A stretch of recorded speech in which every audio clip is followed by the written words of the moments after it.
So now I wanted to start by talking, and this is a real perfect example of killing. I don't want to be taking U.S. money for my media company. That's what they're trying to force me to do. And we already had the Democrats pressure me to rig this election. Now I'm backing Dina Titus because that's who I'm backing. Does that make sense, Democrats?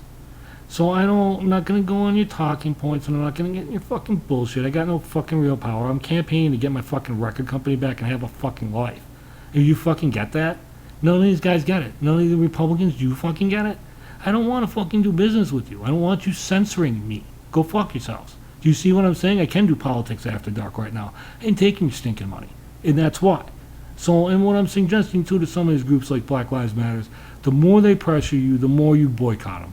Just shut their economy down. At a certain point, they basically have to start dropping those trade barriers and allowing us to trade with other people. Now, when they're saying in the press, well, they apply more leverage, playing, well, it's, basically a bilateral relationship. There's only two people to negotiate with. The NBA players can't really go outside of that structure without great difficulty to build a new model. And nor should they. The NBA is actually really flexing to the players' demands, which is exactly correct. There's no reason why owners, managers, and players can't get along. These guys make tons of money. They should be like getting along and quibbling over like next to nothing. Just the real fine points that make them the best at what they do. And back in all the organizations that had chosen to stop playing. If this happens again, I would say you go even deeper with them. I'm going to lie. I think it was an underreaction. I think the players really want your fucking money, dude. And I think that maybe Black Lives Matter should consider whether or not these guys are, test them a little bit. Are they really civil rights leaders? Or is it just corporations posing again? That's what they do all the time. And that's the thing is they do things to people like Dina Titus, even slipping her Goldman Sachs money and all these other politicians, and it goes on and on and on, and nothing really changes. I'm not saying that I'm the better administrator in this district, but I know to call, I know to call this thing what it is. It's another atrocity that's happened to the black community.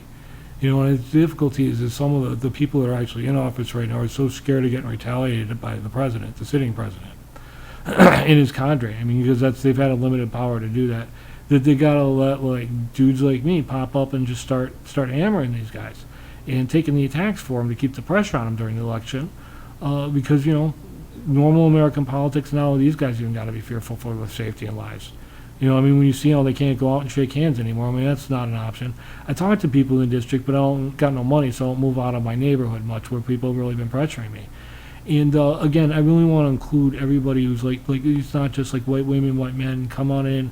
Just remember when you're over here, be sensitive and talk to people about where you and how you are a minority. That's what really makes a difference in the healing.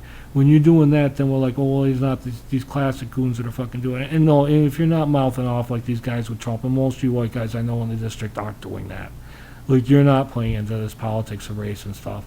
Like, you're decent human beings that might, maybe have been underinformed about some issues. But it's part of the problem is they got issues of, with some of these guys that were real hardcore victims of domestic violence, violence in their own relationships because they didn't know growing up.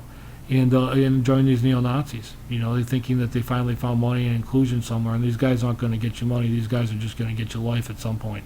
Don't participate with them. All of us in agreement. And anybody, like, the thing is, the business is anything that could possibly go with the Trump administration right now, and his own family's been saying that about him. And that's the thing. You can't accept that, and that's basically what he's asking you to vote for. Is it okay for us to throw $7 million at a super PAC? I'm showing you. They'll even just out themselves about it. They can, they do have that luxury in life. Unlike these people who are dependent upon these positions for their livelihoods, and they're doing it for you. So let's go take a look here.